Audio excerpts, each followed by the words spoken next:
Kata Rasulullah sallallahu alaihi wasallam, wahai Aisyah, aku merasa sakitnya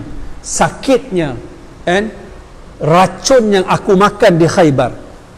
Ketika tahun 6 Hijrah, Rasulullah diracun di Khaybar oleh seorang perempuan Yahudi bernama Zainab, seorang sahabat Nabi yang makan daging tersebut secara meninggal secara on the spot. Nama dia Bishr bin Al-Barra. Dia makan, telan, terus meninggal. Rasulullah makan sikit, kecap, daging tu bercakap, daging kambing tu bercakap, ya Rasulullah la ta'kulni fa inni masmumun. Wahai Rasulullah, jangan makan aku beracun.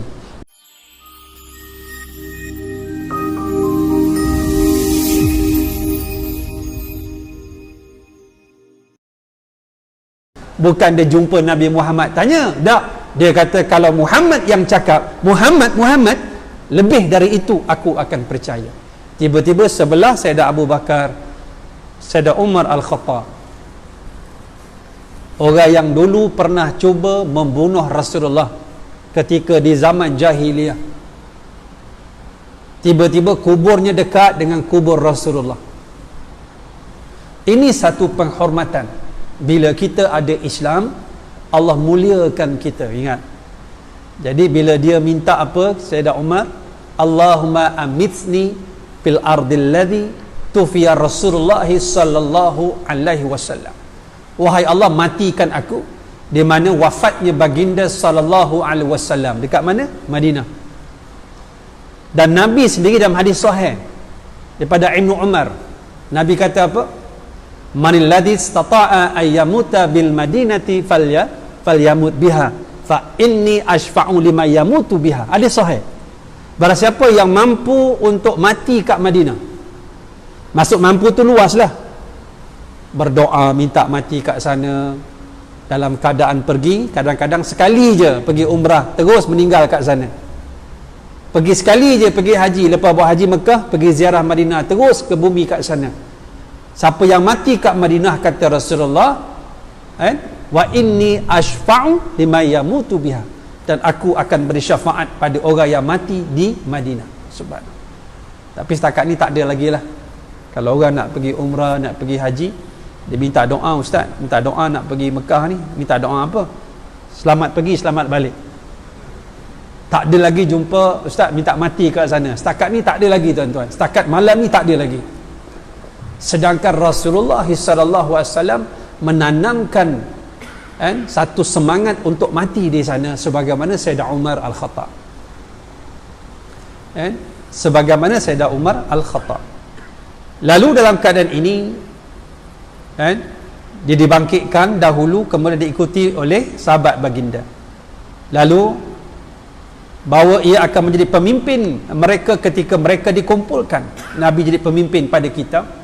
Tu yang kita minta doa bila kita mari Ramadan, habis solat tarawih, kita minta apa? Antara kita minta wa tahta liwa'i Rasulullah sallallahu alaihi wasallam yaumal qiyamati sa'irin. Kita minta duduk di bawah panji Rasulullah sallallahu alaihi wasallam ketika dikumpulkan di mahsyar, dan mendengar jaminan Allah tersebut, baginda bersabda, sekarang aku merasa lega. Maknanya Nabi merasa lega. Saya nak baca sikit daripada saat-saat akhir dalam tajuk Bidayatul Marad, iaitu permulaan Rasulullah sallallahu alaihi wasallam sakit.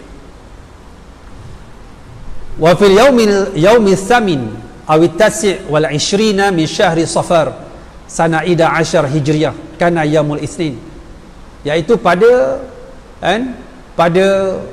28 ataupun 29 hari bulan Safar pada tahun 11 Hijrah. Nabi wafat bila? 11 Hijrah. Pada tahun 11 Hijrah. Pada bulan apa? Senang ingat, bulan Nabi lahir, Rabiul Awal. Pada 12 hari bulan. 12 hari bulan. Jadi Nabi pergi ke Mekah buat haji pada tahun 10 Hijrah. Maknanya pada 10 Hijrah itu dia pergi bulan Zulkaadah, kemudian Zulhijjah buat haji, kemudian Nabi balik, kemudian Muharram, Safar. Bulan Safar Nabi mula sakit ujung, bermakna daripada haji itu Nabi balik, Nabi tinggal beberapa bulan saja bersama dengan sahabat-sahabat baginda sallallahu alaihi wasallam. Wa kana yaumul Isnin, iaitu pada hari Isnin, kan? Rasulullah sallallahu alaihi wasallam kana syahida Rasulullah sallallahu alaihi wasallam janazat fil Baqi'. Nabi pergi ke perkuburan Baqi'. Nabi pergi ziarah, ada kematian. Falamma raja'a wa huwa fi tariq an akhadahu suda' fi ra'sihi. Dalam keadaan balik daripada pergi ke perkuburan Baqi', Nabi rasa suda', yakni sakit kepala yang sangat sakit. Kalau saya terjemahkan pada hari ini, migrain tahap apa? Tahap gaban tau. Migrain yang paling sakit, yang cukup sakit. Dalam keadaan Nabi mula merasa sakit. Kemudian dalam keadaan ini Rasulullah sallallahu alaihi wasallam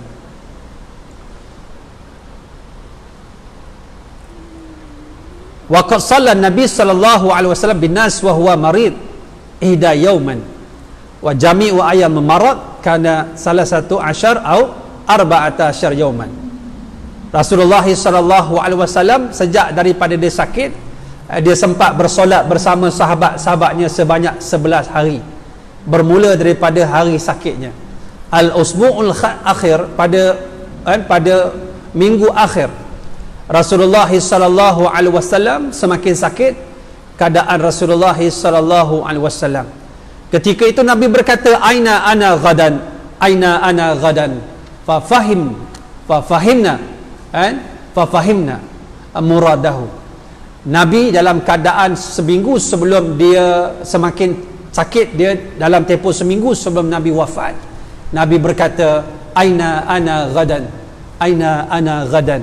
Esok aku rumah siapa? Esok aku giliran siapa? Esok aku rumah siapa? Sebab Nabi ada giliran di rumah isteri-isteri baginda yang mulia. Lalu disebut dengan perkataan fahimna. Lalu isteri-isteri baginda faham bahawa Rasulullah nak balik ke rumah Aisyah radhiyallahu anha. Rasulullah dia wafat di rumah Aisyah. Yang tuan-tuan pergi ke Madinah, pergi ziarah kubur Rasulullah, itulah bilik Aisyah radhiyallahu anha. Nabi wafat di situ. Nabi wafat di situ, di bilik Aisyah radhiyallahu anha. Sebab itu kalau dulunya Masjid Nabawi lebih kurang 60-70 kaki, macam lebih kurang masjid tempat ruang kita solat ni, yang tuan-tuan tengok kat Masjid Nabawi, dekat tiang ditulis haza hudud Masjid Nabawi.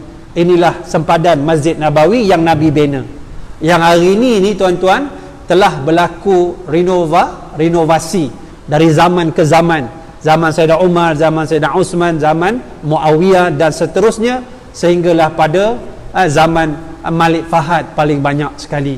Sebab itu ada satu pintu dekat Masjid Nabawi, nama pintu Bab Malik Fahad, sebagai anugerah di atas renovasi yang dilakukan. Jadi bila dibesarkan masjid, kubur Nabi duduk dalam masjid. Faham dek? Bukan Nabi minta dikebumikan dalam masjid. Tak. Tempat kubur Rasulullah itu asalnya bilik Aisyah radhiyallahu anha, dan Nabi maksudnya Nabi nak balik ke rumah Aisyah radhiyallahu anha. Kemudian diteruskan, direngkaskan sahabat-sahabat pada hari kelima qabla wafati bi khamsati ayam, yaumul arbi'a, Yarmu al-Arbi'ah, pada 5 hari sebelum Rasulullah sallallahu alaihi wasallam. Nabi punya sakit semakin kuat, semakin kuat, dalam keadaan panas badannya. Fashtadda bihi al-waj', dalam keadaan Rasulullah sallallahu alaihi wasallam suruh mandikan dia, lalu dimandikan dengan apa dia, dengan bekas air yang dipanggil kirab, itu kirbah, sebanyak 7 kali daripada min abari syatta, daripada telaga yang pelbagai. Telaga dikumpulkan, mandikan Nabi. Hatta akhruja ila nas, kata Nabi, mandikan aku biar aku segar, aku nak keluar nak solat bersama sahabat baginda. Sampailah dalam keadaan Apabila dimandikan, Nabi kata cukup, hasbukum hasbukum.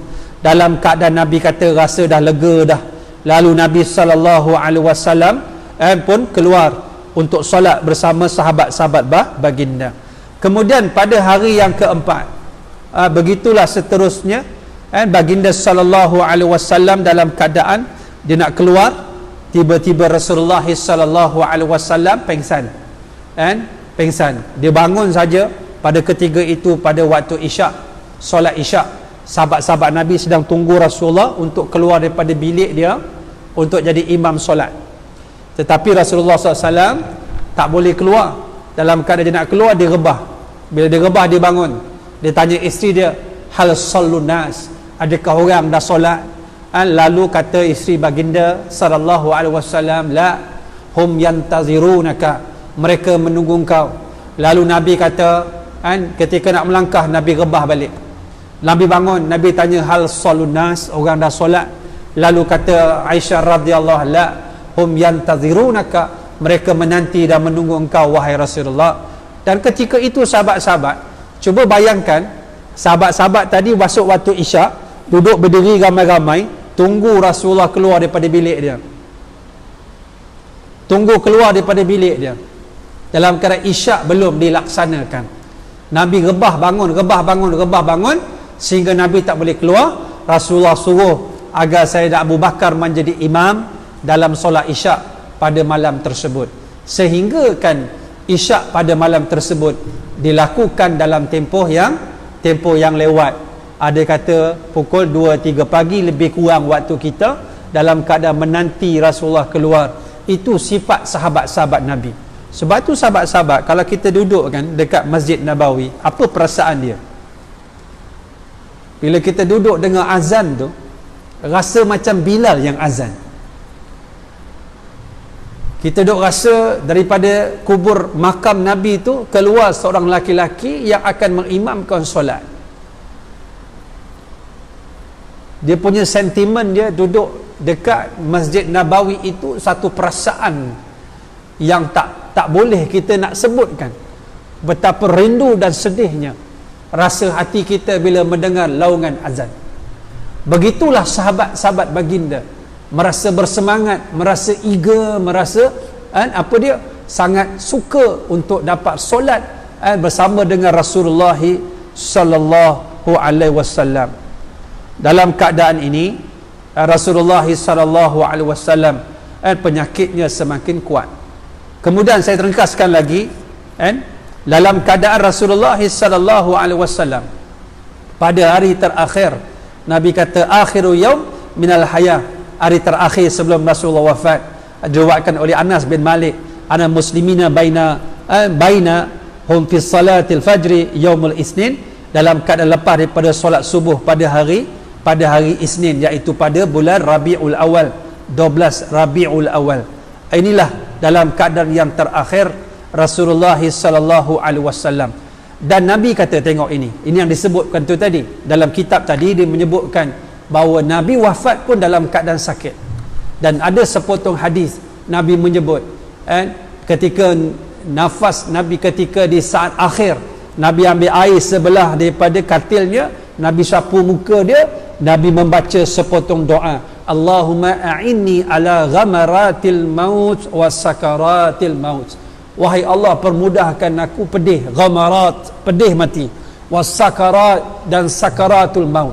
Nabi sakit mati. Kata Aisyah radhiyallahu anha, aku melihat sakitnya Nabi mati, wafat, aku tidak hairan kalau ada orang yang matinya sakit, kerana aku melihat Rasulullah pun matinya sakit. Rasulullah membuskan nafas terakhir di atas dada Aisyah radhiyallahu anha. Dia melihat keadaan Nabi sallallahu alaihi wasallam. Dalam keadaan itu Nabi kata, tengok Nabi kata apa? Tengok, wattafaqa al-waj' yashtaddu, semakin kuat sakit Nabi sallallahu alaihi wasallam. Wa qad zahara asaru sammil ladzi akalahu bi Khaybar hatta kana yaqul ya Aisyah ma azalu ajidu alama ta'amil ladzi akaltu bi Khaybar fa za awanu wajatu inqata abhari min dzalika sam. Kata Rasulullah sallallahu alaihi wasallam, wahai Aisyah, aku merasa sakitnya and racun yang aku makan di Khaybar. Ketika tahun 6 Hijrah, Rasulullah diracun di Khaybar oleh seorang perempuan Yahudi bernama Zainab, seorang sahabat Nabi yang makan daging tersebut secara meninggal secara on the spot. Nama dia Bishr bin Al-Barra. Dia makan, telan, terus meninggal. Rasulullah makan sikit, kecap, daging tu bercakap, daging kambing tu bercakap, ya Rasulullah la ta'kulni fa inni masmumun. Wahai Rasulullah, jangan makan aku beracun. Nabi buang daging tu, tapi masuk sikit. Sejak dari itu, Nabi kalau sakit dada dia, Nabi minta Aisyah radhiyallahu anha membacakan ruqyah, doa-doa tertentu disapukan ke dada Nabi yang mulia. 6 Hijrah, 7, 8, 9, 10, 11, hampir 4 tahun lebih, 5 tahun lebih Rasulullah wafat. Nabi menanggung kesakitan. Memang betul Nabi sakit dan bawa pada maut kerana demam panas, tetapi Nabi sebut perkataan ini menunjukkan kesan racun yang Nabi makan. Nabi membawa kepada maut Rasulullah, dan Nabi kata, wahai Aisyah, aku masih lagi merasa ma azalu ajidu alama ta'am alladhi akaltu bi Khaybar. Aku masih lagi merasakan kesan racun yang aku makan kat Khaybar itu. Pada hari ini aku merasa sakit, dan hari ini racun tersebut sudah mula memutuskan urat-urat saraf sendi-sendi aku. Hari ini aku nak pergi. Nabi menyebut, tuan-tuan, Nabi menyebut apa, tuan-tuan? Tengok, la ilaha illallah. Ini Nabi sebut. Maknanya Nabi, kalimah terakhirnya Nabi sebut la ilaha illallah. La ilaha illallah. Inna lil mauti sakarat.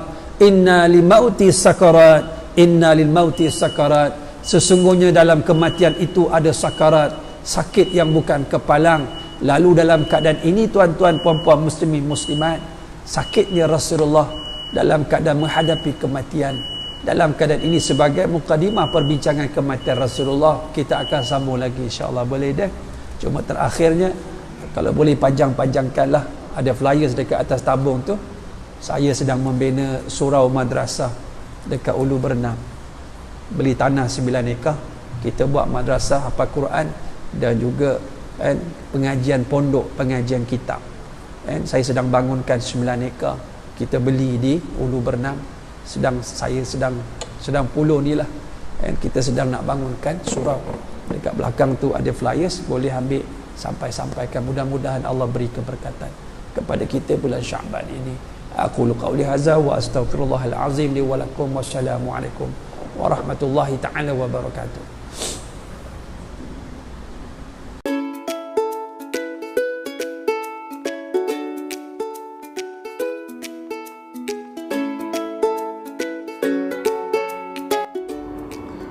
Bismillahirrahmanirrahim. Terima kasih kepada seluruh penyumbang yang menaja minuman Tanwir Koko ini kepada madrasah kami. Mudah-mudahan tuan-tuan dan puan-puan dirahmati oleh Allah SWT. Dan jangan lupa untuk membeli minuman ini dan sama-sama kita sebarkan kebaikannya.